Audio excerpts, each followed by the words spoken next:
Nem todos me conhecem muito, talvez alguns me conheçam, né? O pastor Cláudio, pastor Cláudio. Mas para quem me conhece mais de perto, aqueles que são mais chegados, que tem mais convivência, sabem que eu prezo muito, eu levo muito em consideração o fruto do Espírito. Gálatas 5, 22, 23. E eu prezo o fruto do Espírito porque eu entendo que se nós frutificamos a nossa vida e colhemos as sementes, né, que produzem frutos que nós plantamos, é inevitável que a gente colhe o fruto do Espírito. Porque é Deus agindo. E quando o Espírito de Deus age em nosso meio, o fruto do Espírito aparece de alguma maneira, de alguma forma.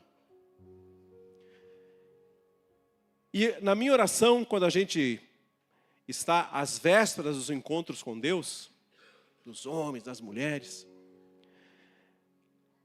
a minha oração sempre se volta para o seguinte: eu digo, Deus, com teu Espírito, faça intervenções cirúrgicas na vida dos encontristas. Derrama nesses encontros a tua alegria, porque a tua alegria é a nossa força. E quando eu vejo, no domingo passado, os homens aqui testemunhando, hoje as mulheres, eu digo, realmente Deus tem feito intervenções cirúrgicas pelo Espírito dele na vida daqueles que participam. Tirando traumas, renovando a vida, tirando pesos, fardos, tirando máscaras. A gente vê isso, a gente percebe isso no testemunho que as pessoas dão. A vida se renova quando nós recebemos a unção da alegria de Deus no nosso coração. E eu entendo, tenho visto isso, tenho vivido isso aqui com vocês, que Deus tem derramado nesse local a unção da alegria dele, a unção do Espírito dele. E a gente quer viver isso todo dia, né? Que nossa vida seja um encontro diário com Deus, todo dia, alegria. E vocês sabem, a alegria é amor, alegria, esse é o fruto do Espírito. Paz, bondade, fidelidade, longanimidade, benignidade, mansidão e domínio próprio. Esse fruto do Espírito tem sido um norte para a minha vida, sempre foi. Na década de 70, quando eu fui estudar na faculdade de teologia, chegando lá no primeiro ano, em 78 eu cheguei lá, eu fui numa livraria conhecida como Livraria Evangélica Internacional, no centro de São Paulo. Era um show, né? Internacional, né? É boa. E eu fui lá e comprei um banner de tecido, não muito grande, um banner talvez de uns 80 centímetros, um pouco mais, de madeira em cima, embaixo um banner com o fruto do Espírito impresso ali. Né? Amor, alegria. E aquele banner estava pendurado na porta do meu quarto lá na faculdade. E quando eu fui visitar a minha avó, que morava em Lavras, no sul de Minas. Quase vocês foram para lá, hein? Eu levei aquele banner e dei de presente para a minha avó. Dei de presente para ela. E ela colocou no quarto dela. A minha avó faleceu com 98 anos. Uma serva fiel do Senhor. Uma serva fiel em todo sentido, na oração, na palavra, no comportamento, na vida. E quando ela faleceu, eu fui visitar minha mãe, então, em Lavras. E a mãe deu para mim aquele banner de volta. E disse, isso aqui, a avó guardou e disse, isso aqui devolve para o Cláudio. Para o Claudinho, eles chamavam de Claudinho, né? Devolve para o Claudinho. E eu trouxe de volta. Esse banner está comigo. Então, eu quero dizer para vocês, antes de entrar na palavra, leve em consideração o que Deus está fazendo na sua vida. Porque é fruto do Espírito dele agindo no nosso meio. Dias melhores virão para aqueles que vivem, plantam e colhem o fruto do Espírito. Então quem chega perto de mim, convive comigo, vai encontrar alegria, vai encontrar paz, vai encontrar mansidão, vai encontrar domínio próprio, na maneira de falar, na maneira de viver. E eu tenho procurado semear isso por onde eu passo, né? Algumas vezes nós enfrentamos situações na nossa vida, nos nossos tempos lá de Porto Alegre, que parecia que o mundo ia desabar à nossa volta, né? Ana Gabriela, com 13 anos, foi atropelada, um acidente grave. Ela voou 22 metros de distância. Uma Kombi escolar atropelou Ana Gabriela. Uma fratura exposta na perna. Risco de amputar a perna. E nesse momento parece que o mundo desaba à volta da gente. Hospitalização, cirurgias, bloco cirúrgico. 31 dias hospitalizada. E eu dizia: Deus, vamos enfrentar, tu estás conosco, vai ficar tudo bem. Vai ficar tudo bem, né? Então, essa paz em meio às lutas, essa paz, essa mansidão em meio às guerras da vida, porque há lutas inevitáveis. A vida apresenta lutas para nós, são inevitáveis, a gente tem que lutar algumas lutas, não há como fugir. Há lutas inevitáveis. O que fazer quando as lutas são inevitáveis? Quando as batalhas são inevitáveis, o que fazer? A gente segura a mão de Deus, faz a volta, segura a mão de Deus, né? E Deus nos ampara, Deus nos sustenta. E eu quero dizer para vocês que tem sido uma grande alegria para o meu coração servir a Deus aqui em Joinville, na Zoe. A gente já está aqui, vai fazer 6 anos que a gente está aqui, mas tem sido uma alegria no meu coração servir a Deus juntamente com vocês, né? Por tudo que eu tenho visto, ouvido, sentido. E eu peço que Deus permaneça agindo nessa casa como Ele tem feito até aqui, né? Através do Lipe, da Aninha, através de você, de todos nós, para que nós nos fortaleçamos como família que nós somos, né? E cresçamos juntos, não é? Colhendo os frutos de Deus, do Espírito dEle na nossa vida. Vamos adiante, gente. Hoje é a terceira ministração sobre o cenáculo. Já botaram lá, né? Vocês leram lá, né? Ou vocês lembravam? Cenáculo. Vamos recapitular rapidinho. Cenáculum, do latim, é cena. E cena é jantar ou ceia, né? Lembram disso? O pastor Lipe falou isso na primeira ministração dele. Jantar ou ceia. Há um dicionário que diz, o dicionário Strong, que diz upper room, que é quarto mais alto, sala alta, né? A parte mais alta da casa. Isso é upper room, está num patamar mais elevado. Eu não sei se o Alex lá, não sei quem está lá, tem uma foto de uma casa de Nazaré. Não sei se tem como projetar. Pode botar a foto. Pode botar a foto. Pode botar a foto lá. Não sei se vai conseguir projetar lá. Mas há uma foto de uma casa de Nazaré. Ali, ó. Tá vendo? Isso é uma casa em Nazaré. Cidade de Nazaré. Olha que chique, né? Nazaré. Cidade de Nazaré. Você percebeu ali?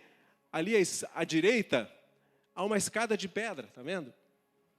E aquela escada sobe para o cenáculo, que era a sala mais alta da casa. Ali embaixo a entrada principal da casa, ali à esquerda, ali, tá vendo? Mas o cenáculo era em cima. Pode tirar a foto. Vocês lembram daquela história, daquele milagre de Jesus, quando baixaram um doente paralítico pelo telhado, pelo eirado de uma casa? Não puderam entrar pela porta, muito menos pela janela, que janelas eram estreitas. Havia muita gente na casa.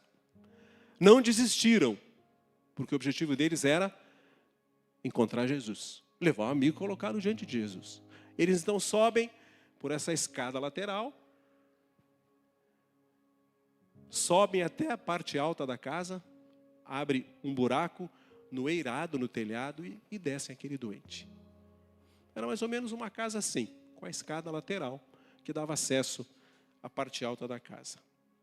Bom, no cenáculo, nós todos sabemos, aconteceram 2 eventos bíblicos fantásticos, extraordinários. Intervenções cirúrgicas de Deus no cenáculo. A última ceia. Jesus com seus discípulos, mesmo antes de morrer, antes de derramar o seu sangue, ele oferece o sangue dele, esse é o meu sangue. Então, a Santa Ceia, ou a última ceia, marcou aquele local onde estavam os discípulos com Jesus. E o segundo evento, lembram? Descida do Espírito Santo. Descida do Espírito Santo. Então, esses 2 eventos mudaram a história, mudaram o sentido do cenáculo. Mudaram a visão do cenáculo. Porque o cenáculo, a partir desse momento, eu entendo, passou a ser um local de poder, um local da ação de Deus, um local da reunião de amigos para a oração, para buscar a Deus em oração, a presença do Senhor. Então, o simples fato desses 2 eventos terem acontecido no cenáculo, eles marcaram para sempre o cenáculo. Nas últimas ministrações do pastor Lipe, ele lembrou algumas coisas, algumas características, algumas marcas, algumas observações a respeito do cenáculo. A primeira delas, é um lugar de obediência. Lembram? O pastor Lipe falou isso, obediência. Mas também é um lugar de firmeza. Firmeza. Firmar os pés na rocha que é Jesus, firmar a fé no Senhor, firmar a vida em Cristo, firmar a ação de Deus em nossa vida, é um lugar de firmeza. Também é um lugar de radicalidade. Basta entender o que aconteceu depois que saíram no cenáculo, depois que saíram de lá do cenáculo, naquela última semana de Jesus, coisas radicais que aconteceram. Basta lembrar o que aconteceu após a descida do Espírito Santo naquele local. A radicalidade das coisas que aconteceram após a descida do Espírito Santo. Então é um lugar também de radicalidade. Mas é um lugar também de preparo para nos preparar para alguma coisa. Isso o pastor Lipe falou nas ministrações anteriores. Né? É um lugar de preparo para nos preparar para as coisas que estão por vir. Que não nos pertence, só Deus sabe o que está por vir. Né? Ninguém vive amanhã, ninguém vive ontem, a gente vive hoje. Vamos deixar Deus, né, ir revelando ao nosso coração as coisas que estão por vir. Mas pessoal, o cenáculo é um lugar muito simples. Não era um lugar de luxo, era um lugar muito simples. Um local para se fazer refeições, para estar com a família à mesa, para estar com amigos, para estar em comunhão, para estar em oração. Mas é um local muito simples, não havia nada de luxo dentro do cenáculo. Uma simplicidade visível. O cenáculo era um lugar comum, muito comum nas casas. A maioria das casas lá daquela região da Palestina tinham um quarto alto. Então era muito comum, até Jesus passar por ali. Todo lugar é comum, até Jesus passar por ali. Quando ele passar, momento que ele passar, aquele local deixou de ser comum. Jesus por aqui passou. O lugar não é mais comum. Não é mais comum. A cidade de Belém era uma cidade comum. Até Jesus nascer ali. Jesus nasceu ali. A cidade não é mais comum. Aqui nasceu o Filho de Deus. O Rei dos Reis, o Senhor dos Senhores. O Deus Todo-Poderoso encarnou numa criança e nasceu em Belém, na cidade de Davi. Nazaré era uma cidade extremamente comum.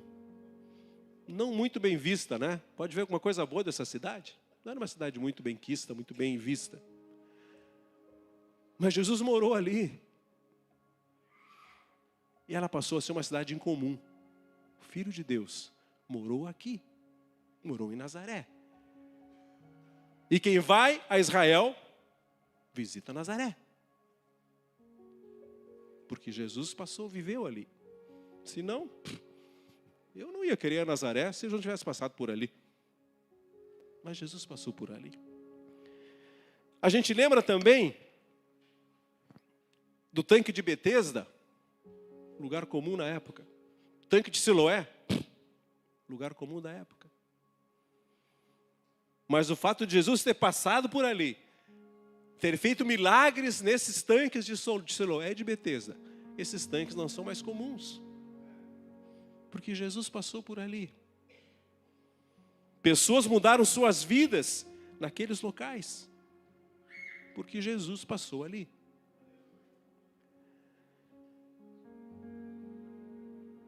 Pedro, Tiago, João, eram pessoas comuns da época, pescadores. O que de mais comum havia naquela região do Mar da Galileia eram pescadores. Era cheio de pescador ali.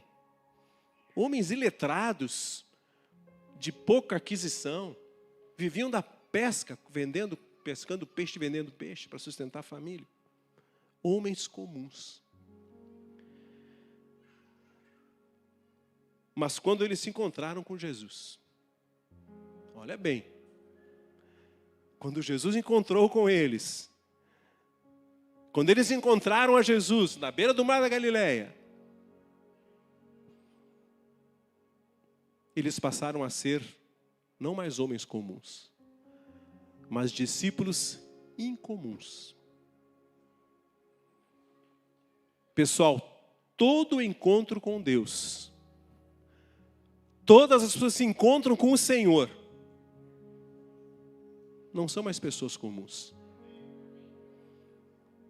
As pessoas comuns estão aí no mundo, pelas ruas da cidade. Essas pessoas são comuns. Nós não somos incomuns.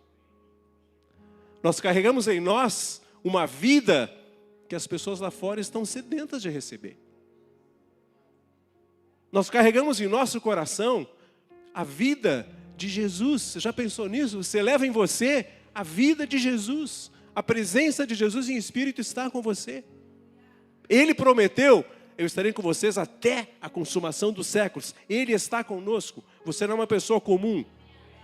Você é um filho de Deus, uma filha de Deus. E por onde você vai, você tem que levar a presença de Jesus.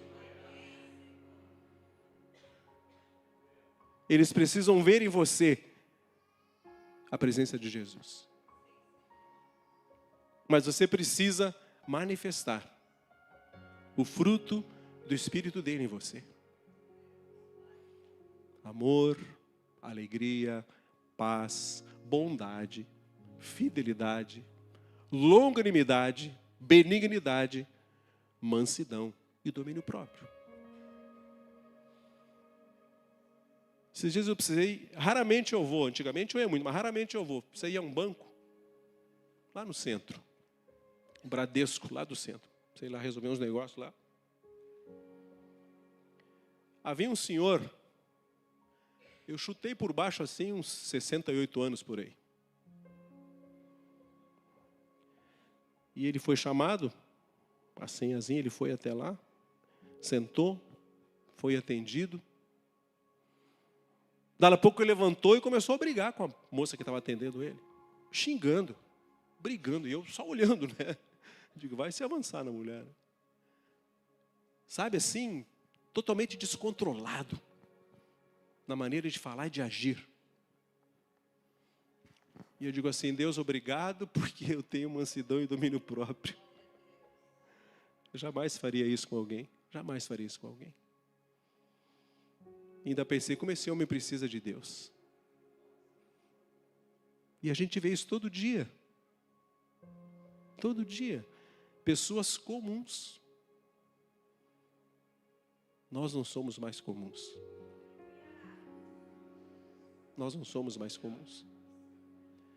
Em nós há uma vida de paz em meio às lutas. Há uma vida de segurança.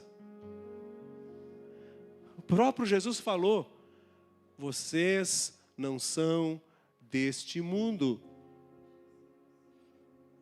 Vocês não são deste mundo. Vocês têm agora um cenáculo para entrar e orar, para buscar minha presença. Vocês não são desse mundo, mas vocês estão aqui. Por isso ele falou assim, na oração dele: eu não peço, Deus, que tu tire do mundo os meus discípulos, mas eu peço que tu os guardes do mal. Porque a nossa missão, o nosso ministério, a nossa tarefa é no mundo. Não é dentro da igreja, é no mundo. Cada vez que eu vou pregar a palavra, eu digo assim: pô, Senhor, eu não fui chamado para pregar. Eu fui chamado para ser testemunha de Jesus. Mas eu prego também, mas eu fui chamado para ser testemunha dele. E eu tenho que fazer isso nas ruas da minha cidade, na minha casa, com os meus amigos, no meu trabalho, no mercado, no posto, dentro do ônibus, fora do ônibus. Eu tenho que testemunhar. Mas só posso testemunhar aquilo que eu vi e vivi. Uma testemunha fala daquilo que ela viu e viveu. Então, por favor, pessoal, entenda isso. Por onde Jesus passa, as coisas não são mais comuns. Não são mais comuns. E Jesus passou por nossa vida e está conosco. Então nós não somos comuns. Há uma tarefa, há um ministério sobre a sua vida, há um peso de missão sobre a sua vida que você tem que cumprir. Você tem que cumprir. Pessoal, se eu, quando chegar a minha hora, quando eu vir a morrer, se eu não tiver cumprido a missão de ter levado pessoas a conhecerem a Jesus através da minha vida, eu morri sem cumprir a minha missão. Se eu não for testemunho de Jesus, eu vou morrer sem cumprir a minha missão. Não tem esse negócio, a pessoa morreu, cumpriu a missão. Nem sempre cumpriu a missão. Então, quando eu morrer, se eu morrer sem ter cumprido a minha missão de ser testemunha de Jesus, conforme a descida do Espírito Santo, disse: vocês vão receber poder e vão ser minhas testemunhas. Se eu morrer sem fazer isso, eu vou morrer sem cumprir a minha missão. Vamos para o cenáculo então, pessoal. Eu creio que todas as pessoas que se encontraram com Deus, no Antigo Testamento, Novo Testamento, desde o começo da história, todo mundo se encontrou com o Senhor. Eu creio que essas pessoas, embora não chamassem de cenáculo, essas pessoas tinham um local para falar com Deus. Vocês acham que não? Eu acho que Noé tinha um cenáculo dentro da arca. Era o cenáculo da arca. Pessoal, eu tenho certeza que Noé e sua família, dentro da arca, eles tinham um lugar de oração. Um cantinho para falar com Deus. E eu acho que esse cantinho era próximo àquela janela da arca que dava para o céu. Eu acho que é ali, por muitas vezes, Noé orou olhando para o céu. Havia um cenáculo na arca de Noé, um local de oração, de comunhão. Havia um local ali. Estava pensando na vida de Abraão e Sara, nômades, morando em tenda, mas eu acho que na tenda deles havia um cantinho de oração para ele e para a família. E talvez esse cantinho de oração de Abraão e Sara, dali pudesse olhar para o céu e contar as estrelas do céu. Como Deus falou para ele, conta as estrelas do céu. Né? Havia o cenáculo da tenda de Abraão. Talvez o cenáculo de Jonas por 3 dias foi no ventre de um peixe. porque de lá ele teve que orar. Pedir a ajuda de Deus. Senhor, me ajuda. Então, tá brabo o negócio aqui, né? Tá complicado. Eu acho que o cenáculo de Jonas, por 3 dias e 3 noites, foi no ventre de um grande peixe, da onde ele teve que orar. Eu não sei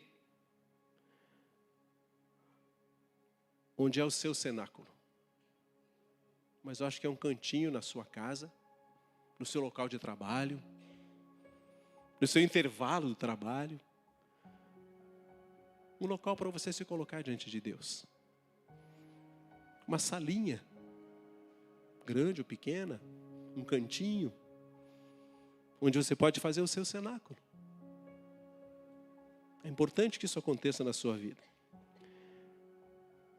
Porque cenáculo não é um lugar comum mais, pessoal. Jesus passa por ali sempre. Tenha essa certeza. No cenáculo, você se encontra com o Senhor, sempre. Ele está lá, sempre. Coloque-se em oração num cenáculo. Deus está ali. Busque ao Senhor no cenáculo. Ele está lá. Eu tive um cenáculo, pelo menos por uma semana, que era na sala, num quarto de hospital, onde eu fiquei internado. Uma semana, depois de uma cirurgia. Foi o meu cenáculo ali, deitado, meio imóvel, sem poder fazer muita coisa, mas eu orava ali. Pelo hospital, pelo meu companheiro de quarto, pelos enfermeiros que cuidavam de mim, pelo alimento que me davam, terrível de ruim, mas obrigado, porque tinha que comer aquele negócio lá, aquela gororoba. No terceiro dia eu disse para a pastora, não vou comer esse negócio aqui mais. Vai no restaurantezinho do outro lado da rua, ali está um sanduíche. E ela foi lá e me trouxe um sanduíche, né? Mas, pessoal, nós podemos ter o nosso cenáculo onde quer que a gente esteja. Na frente da churrasqueira, né? Então, eu quero que vocês entendam isso. Eu não preciso me esconder. Numa viagem dentro do meu carro pode ser o meu cenáculo daquele momento onde eu estou em oração. Deus está comigo, aleluia, glória a Deus, vamos em frente. Então eu acho que todas as pessoas que conheceram o Senhor e tiveram comunhão com Deus e com o Senhor Jesus, elas tinham no cenáculo delas. Ou em cima da casa, ou quietinho no quarto, mas elas tinham.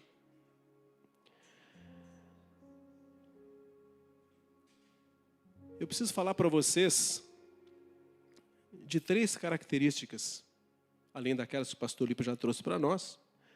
3 características, agora essa palavra, indispensáveis.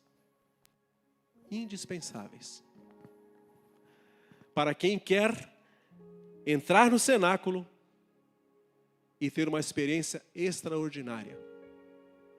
E sair do cenáculo noutro nível, mais elevado. Sabe, é um texto da palavra que diz assim, o Senhor dizendo assim, os meus pensamentos são mais altos, mais elevados que o de vocês.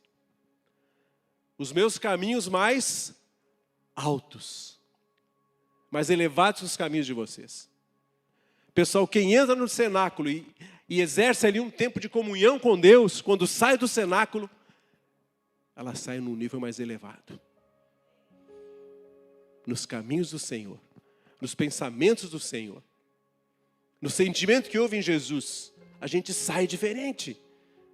Porque a gente não está diante de uma pessoa comum, nós estamos diante do Senhor, Criador de todas as coisas. A gente está diante dEle, quando a gente está em oração, quando a gente está no cenáculo, diante do Senhor Jesus, diante de Deus, o Criador do universo, o Todo-Poderoso, aquele que abriu o mar, que supriu a necessidade do seu povo durante todo o tempo no deserto, de dia na coluna de nuvem, de noite na coluna de fogo, aquele que protegeu Daniel na cova de leões, aquele que estava junto na fornalha, junto com Sadraque, Mesaque e Abednego, havia outra pessoa lá, o Senhor estava lá. Então entenda isso, entenda isso. Ninguém que entra no cenáculo sai de forma diferente. Certamente você tem um encontro com Deus no cenáculo. Encontro, veja bem, pessoal com Deus, é você e Ele. Porque no final de tudo, vai ser você e Ele só também. Você e Ele. Tudo na Bíblia é muito simples, pessoal. Tudo é muito simples. Assim como o cenáculo é muito simples. Não há complexidade em entrar no cenáculo. Não há complexidade nenhuma. Quer ver algumas coisas simples da palavra? Moisés. Quando eles estavam diante do Mar Vermelho, o exército faraó, vindo aqui para matá-los à espada, Deus só disse assim para ele: Moisés, levanta o cajado e estende a mão sobre a água. Isso é simples demais. Tem coisa melhor para eu fazer? Só levantar o cajado e estender a mão? Não, espera aí. E quando Moisés levanta o cajado e estende a mão, o que acontece? Um milagre extraordinário. A partir de uma atitude simples. Levanta o teu cajado e estende a tua mão.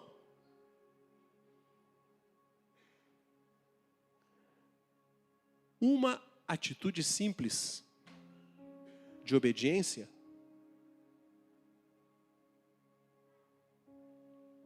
tem como resultado um milagre extraordinário.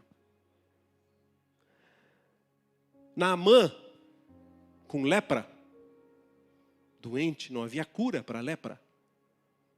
Hoje tem, né? Medicação, hanseníase é o nome do negócio, né? Naquele tempo não tinha cura, minha gente. Ele estava condenado a morrer aos pedaços. Perdendo pedaços da orelha, do nariz, da mão. Tem uma história para contar depois eu conto.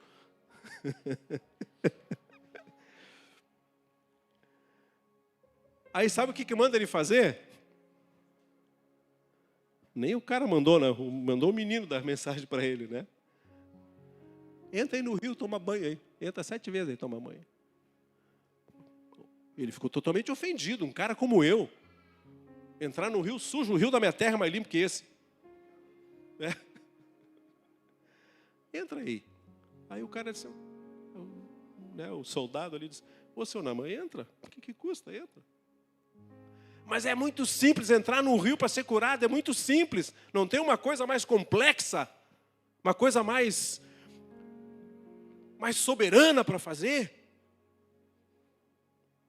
E ele entra então naquele rio e sai curado. Uma atitude simples de entrar no rio, muito simples entrar dentro d'água, pessoal, é simples demais entrar dentro d'água.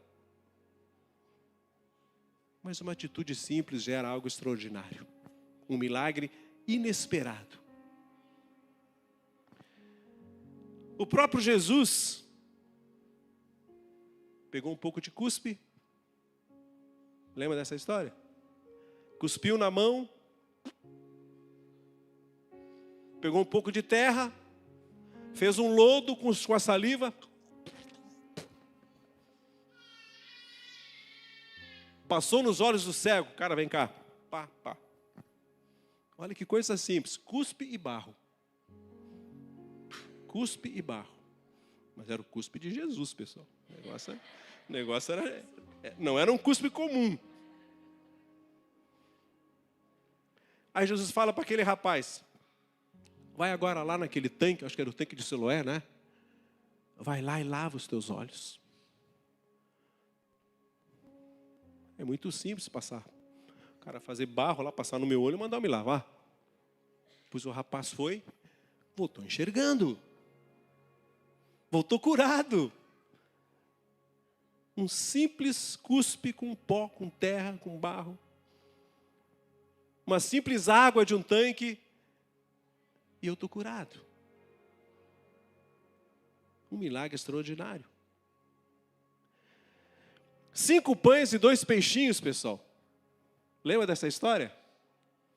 Aquela multidão andando com Jesus o dia inteiro. Jesus atravessou pelo mar, e o pessoal foi pela terra, fez toda a volta. Quando Jesus chega do lado de lá, está todo mundo lá. Aquele monte de gente. Passaram o dia inteiro ouvindo Jesus. O dia inteiro. No final do dia, os discípulos ficaram preocupados. Senhor, dá de comer para esse pessoal. Manda esse pessoal embora. Eles estão contigo o dia inteiro. Eles estão com fome. E a gente não tem nada para dar de comer para eles. E Jesus fala assim: deem vocês de comer para eles. E a primeira coisa que eles pensaram foi no bolso deles, né? Nós não temos dinheiro para comprar pão para todo mundo, nem peixe para todo mundo. Pensaram no bolso. Foi? Nós não temos dinheiro. Pensaram no dinheiro para comprar pão para todo mundo. Mas tem um menino ali no meio que tem uma lancheira e ele tem 5 pães e 2 peixinhos. Bendita a mãe, né? Que preparou um lanchinho para o filho. Leva, meu filho. Leva um casaco também. Vai fazer frio no final do dia. E Jesus pega aqueles 5 pães e os 2 peixinhos, de uma forma muito simples, faz uma oração. Eleva os olhos aos céus e faz uma oração. Eu imagino os discípulos com os olhos assim, ó. O que ele vai fazer com 5 pães e 2 peixinhos? Para alimentar esse povo todo. Ficaram na expectativa. Pois com uma oração, simples oração de ação de graças, oração de ação de graças. 5.000 pessoas, 5.000 homens, fora mulheres e crianças, se saciaram, comeram até sobrar. 12 cestos de pães foram recolhidos. O que eu quero dizer para vocês, pessoal, que vocês entendam, que atitude simples de entrar num cenáculo de oração, para estar com Deus por um tempo, essa atitude simples vai gerar para vocês o inimaginável. Vai gerar na vida de vocês milagres que vocês nunca imaginavam que poderiam acontecer na vida de vocês. Curas que você nunca esperava. Vidas transformadas que você nunca esperava. Famílias transformadas que você nunca esperava.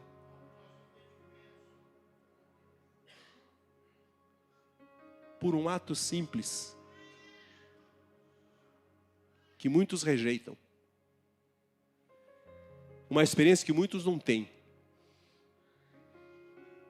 De estar diante de Deus em oração. No seu cenáculo. No seu cenáculo. Quantas vezes a palavra fala, e ali edificaram um altar ao Senhor. Quando Noé sai da arca, a primeira coisa que ele faz, edificou um altar ao Senhor. Orou ali, agradeceu. Fez um cenáculo dele ali.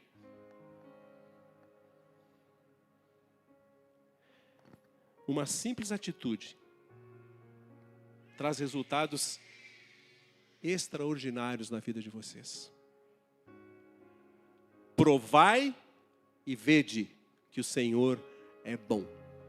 Prove, experimente. Experimente.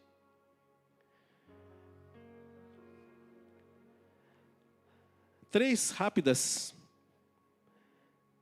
características do cenáculo, além das que nós já sabemos até aqui. Primeira característica, oração. Oração. Devoção a Deus, ao Senhor. Relacionamento com o Senhor. Pessoal, na vida cristã, o que vale são os relacionamentos. Tudo na nossa vida cristã está fundamentado, está baseado nos relacionamentos. Tudo. Com Deus, com as pessoas. O que você faz ali de relacionamento? Nada. São as nossas relações como família da fé que nos sustentam, que nos alimentam, que nos acolhem, que nos fazem andar para frente. Os relacionamentos. O orar uns pelos outros. O repartir uns com os outros dificuldades. Repartir bênçãos. Relacionamento, pessoal. Isso é fundamental. E quando se fala em oração como característica do cenáculo, entrar no cenáculo é entrar num tempo de oração. Como afirma o apóstolo Paulo, Efésios, eles vão botar para a gente lá, Efésios 6,18. Olha lá, minha gente. Efésios 6,18. Vai entrar lá, olha lá, ó. Com toda oração e súplica, orando em todo o tempo, no Espírito, e para isso vigiando com toda perseverança. Pessoal, orando em todo tempo. O tempo cristão é tempo de oração. De olhos abertos ou fechados. É tempo de oração. Jesus, por muitas vezes, diz a palavra, e Jesus, elevando os olhos aos céus, orou. Não precisa fechar o olho. Carcar o olho, né? Você pode orar de olhos abertos, agradecendo pela vida, pela natureza, pela família. Mas entrar no cenáculo, entrar num tempo de oração. Com toda oração e súplica, e orando em todo o tempo no Espírito. E olha o que diz em 1 Tessalonicenses 5,17. Se você sabe, decore esse texto aí. 1 Tessalonicenses, orai sem cessar. A oração, irmãos e irmãs, é uma constante. É sem cessar. Mas pastor, eu vou ter que então entrar no meu quarto de oração e ficar lá 24 horas por dia orando? Não. Mas esteja com comunhão com Cristo 24 horas por dia. Isso é orar ao Senhor. Comunhão constante. Orai sem cessar. Não cesse de orar. Estar no cenáculo necessariamente é estar em oração. Oração de adoração, de louvor, de ação de graças, de humildade, engrandecendo o nome do Senhor, reconhecendo que o nosso Deus é o Deus do impossível. Mas Ele diz para mim e para você, tudo é possível se você crer. Se creres, verás a glória de Deus. Mas é um lugar de oração. Então faça do seu cenáculo um quarto de oração, um tempo de oração, uma vida de oração. Orar é indispensável para as pessoas cristãs. Muita oração, muito poder. Pouca oração, pouco poder. Nenhuma oração, nenhum poder. Há um cristão do passado chamado Crisóstomo. Você deve ter ouvido falar, né? Não sei de que século, que era século XV, XIV, não sei qual era o século. Mas olha o que ele falou naquele século passado. A oração é a respiração do cristão. O cara falou isso no século XIV, acho que XIV ou XV. A oração é a respiração do cristão. Cristão que não ora está asfixiando a sua vida com Deus. Está morrendo gradativamente na sua comunhão com Deus. Então, pessoal, grava isso. Entrar no cenáculo é entrar num tempo de oração. Sempre, sem cessar. O tempo todo. Segunda característica. Intercessão. Há uma diferença entre oração e intercessão. Na oração, você trava uma conversa com Deus. Inclui louvor, inclui adoração, Inclui comunhão com Deus, inclui a sua vida diante dEle, o seu tempo diante dEle, os seus pedidos. Mas na intercessão, você entra num tempo de intercessão, na oração, e começa a orar a favor de outras pessoas. Você se coloca como intercessor na vida de outra pessoa. Alguém já falou assim para você: vou orar por ti. Nunca disseram isso para você? Estou orando por ti. O que quer dizer isso? Eu estou intercedendo por tua vida diante de Deus. Isso é intercessão.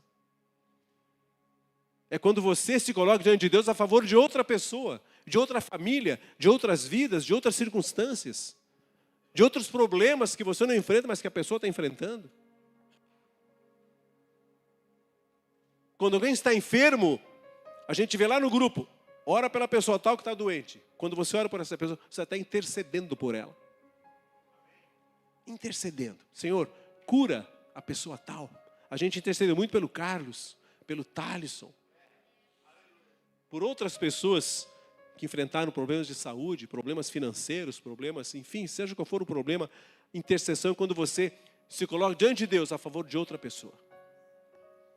Amigos, discípulos da sua célula, isso é intercessão. Quando você lembra dessas pessoas e coloca a vida delas na presença de Deus, você está intercedendo por ela. É diferente de oração. Você está intercedendo por elas. A gente fez isso nesses últimos dias aí, intercedendo pelos encontristas. Tinha a lista com o nome de todos lá. E o nome de vocês, pessoal, estava nas orações dos laranjinhas. Intercedendo pelos encontristas. Isso é intercessão. Então o cenáculo é um lugar de intercessão. Também. Quando você se torna um mediador na vida daquela pessoa diante de Deus, colocando aquela vida na presença de Deus. Até que tudo muito simples, né? Não há complexidade na oração, não há complexidade na intercessão, tudo muito simples. Terceira característica e última, ouvir. Ouvir. Eu fiz como diz assim, eu pesquisei. Pesquisei o verbo ouvir. Até comentei com o pastor Lipe essa semana. Por mais de 1.500 vezes, você encontra a palavra de Deus. Ouvir. Ouve. Ouça. Por mais de 1.500 vezes. Ouvir. Quando o pessoal estava no cenáculo, lá em Atos, capítulo 2, diz assim: e todos ouviram, olha só, e todos ouviram um som impetuoso. Ouviram um som impetuoso. E esse som veio antes de ser como língua de fogo. Primeiro, o som. Aquele som impetuoso, como um vento impetuoso. Você sabe o que é impetuoso? Intenso. Intenso. Enérgico. Isso é impetuoso. Fervoroso. Violento.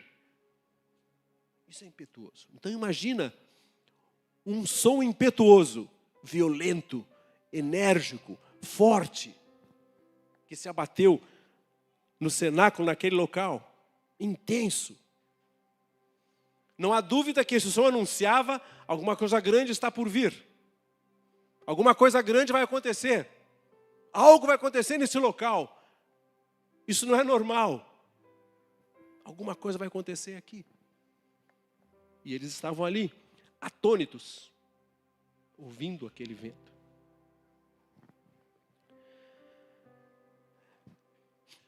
É preciso ouvir Deus falar.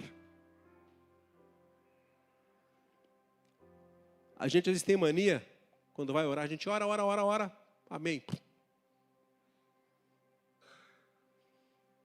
E a gente não guarda um tempo para ouvir Deus. A gente não guarda um tempo para ouvir Deus falar conosco, com o nosso coração, com a nossa vida. Depois que Deus derrama o Espírito Santo dele naquele local, eu posso imaginar o silêncio no cenáculo depois. Porque Deus estava ali derramando do Espírito e falando. E todos se entendendo. E todos falando. E Deus falando.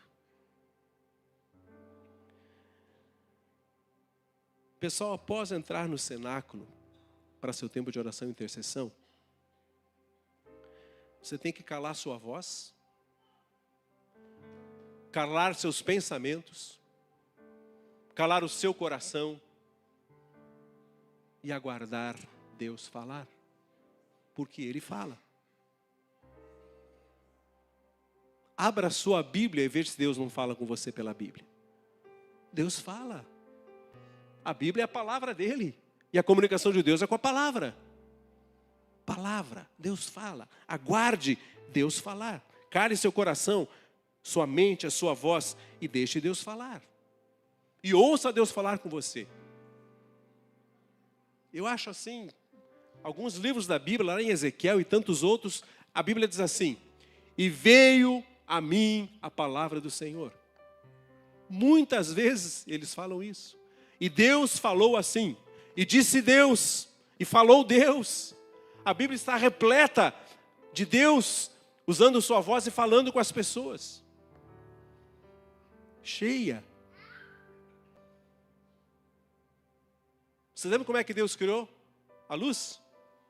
Como é que Deus criou a luz? Disse Deus, haja luz. O poder da palavra é insuperável. O poder da palavra de Deus está acima de todas as coisas. É extraordinária, é insuperável. A palavra de Deus, a voz de Deus.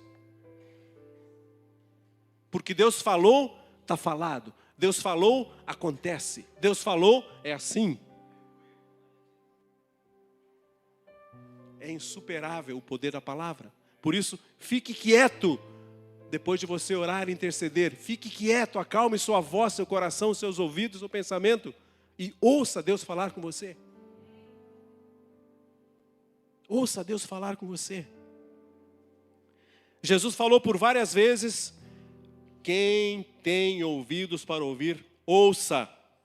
Mateus 3, 13 e 43. Mateus 13, 43. Olha lá, vai entrar lá, ó. Mateus 13, 43. Então os justos resplandecerão como o sol no reino do seu Pai. Quem tem ouvidos para ouvir, ouça. Se você ler Apocalipse, as cartas da Ásia Menor, lá das igrejas, Éfeso, Minas, Sardes, Tiatira, Filadélfia, Laodiceia, aquelas cartas lá, no final de cada carta recebida pela igreja, está lá: quem tem ouvidos para ouvir, ouça o que o Espírito diz. Ouça.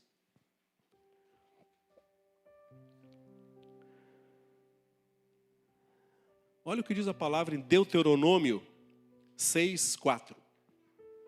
Deuteronômio 6:4. Ouve, Israel, o Senhor nosso Deus é o único Senhor. Mas ele diz o quê? Pessoal, escutem o que eu vou dizer. Isso que ele está dizendo. Ouçam o que eu vou falar para vocês. Ouçam. Quem tem ouvidos para ouvir, ouça. Ouve, Israel. Ele podia dizer: anota aí, guarda aí, escreve aí, olha lá. Não, ouve. Ouça. Esteja atento. Ouça. Romanos 10, 17. O que diz Romanos 10, 17? A fé vem pelo... que é pela pregação. Minha tradução é outra, né? Aqui a minha diz: a fé vem pelo ouvir.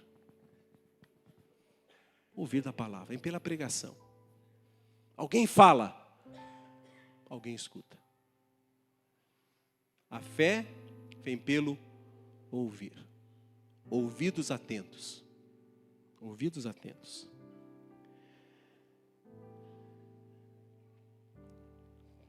Quando Deus fala, pessoal, alguém tem que se posicionar para ouvir. Porque Deus não joga palavras fora. Deus não patrocina fracassos na vida de ninguém. Ele fala. Ele age. Ele trabalha. Mas eu preciso ouvir. Eu preciso ouvir. Não há maneira de eu entender, compreender a palavra de Deus se eu não ouvir. Quem tem ouvidos para ouvir, ouça o que o Espírito diz à igreja. Posicione-se para ouvir. Mas não adianta nada você ouvir também e não fazer, né? Se Noé não tivesse dado ouvidos ao Senhor, ele não tinha feito a arca. Morria junto com todo mundo. Mas Noé deu ouvidos ao Senhor. E mais do que dar ouvidos ao Senhor, Noé obedeceu. Ele não ficou só no ouvir. Como diz a palavra, não sejam apenas ouvintes, mas pratiquem. Façam alguma coisa. Só ouvir não adianta. Pratiquem. Se Noé não tivesse dado ouvidos ao Senhor, imagina se Moisés não tivesse ouvido Deus falar com ele da sarça ardente. Se Moisés tivesse feito de sonso, né? Ele ouviu Deus falar e entrou em ação. Entrou em ação. E a gente conhece o restante da história. Ao final do seu tempo de cenáculo, após você orar, interceder, fique em silêncio para ouvir a voz de Deus. Gosto muito que Moisés falou para o povo em Êxodo 14, 13. Êxodo 14, 13. Vamos ver se eu dei para eles lá. Êxodo 14, 13. Moisés, porém, respondeu ao povo: não temais, aquietai-vos, e vede o livramento do Senhor que hoje vos fará. Aquietai-vos. Imagina o tumulto, o bafafá, a gritaria daquele povo em frente ao mar.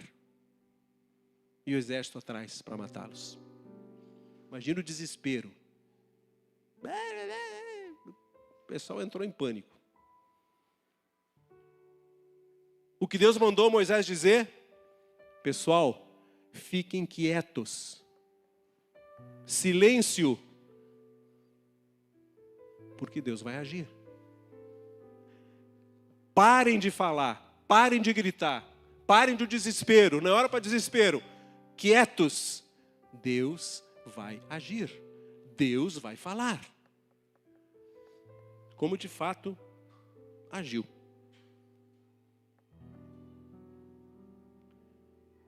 Então, pessoal, a gente cantava uma vez um hino: eu te busco e procuro a Deus, no silêncio tu estás. Lembra?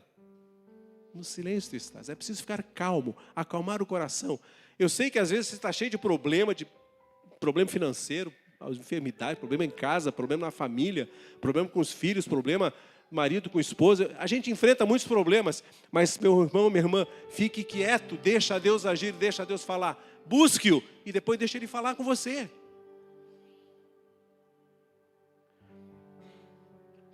Quero finalizar dizendo para vocês: orar, interceder e ouvir são atitudes indispensáveis de quem deseja desfrutar da presença de Deus no cenáculo. Olha a minha Bíblia aqui, ó, pessoal, lá, ó. Dá para ler ali? Cenáculo. Você quer desfrutar da presença de Deus? Ore, interceda, depois fique quieto. Ouça, aquietai-vos, aquiete seu coração. Aquieta a sua vida. Deixa Deus falar com você. Depois você vai ver aqui na frente testemunhar: aconteceu isso, mas Deus falou comigo. Eu ouvi Deus falar comigo. E tudo se resolveu. Deixa Deus falar. Há um texto, para finalizar com esse texto, que até certo ponto é chocante a gente ouvir. Mas é muito comum acontecer no nosso meio. Jeremias 32, 33. Olha o que Deus está dizendo para aquelas pessoas. Vocês me viraram as costas e não o rosto. Ainda que eu, começando de madrugada, os ensinava. Eles não me deram ouvidos para receberem a advertência que precisavam receber. Pessoal, dar as costas, não dar ouvidos ao Senhor, é dispensar a ajuda de Deus. Dar as costas para Deus e sua palavra, sabendo o que Ele está falando e não dar ouvidos ao que Ele está falando, virar as costas para Ele, é uma indiferença terrível com Deus. E há muita gente que já ouviu Deus falar, que já leu na palavra, que sabe das coisas, mas simplesmente não dá ouvidos. E segue cambaleando vida fora, dando murro em ponta de faca, trombando na sua vida fora, por dar as costas para o Senhor. Quem dá as costas para Ele, nem pensa em passar na porta do cenáculo. Não faz isso. Então, irmãos, que Deus, na simplicidade da palavra dEle, afirme isso no nosso coração. Há um local para eu me colocar em oração e intercessão e para ouvir Deus falar. É o meu cenáculo. É o meu cenáculo. Talvez não seja a parte mais alta da minha casa, mas é o meu cenáculo. E se eu estou ali, eu estou numa parte mais alta, porque Deus está comigo. E o caminho dele é mais elevado, o pensamento dele é mais elevado, a vida dele e minha é mais elevada. E o meu desejo, irmãos e irmãs, como pastor, é que vocês todos desfrutem da bênção do cenáculo. Da bênção do cenáculo. Desfrutem dessa sala mais alta, onde Deus está aguardando você. Ele está aguardando você.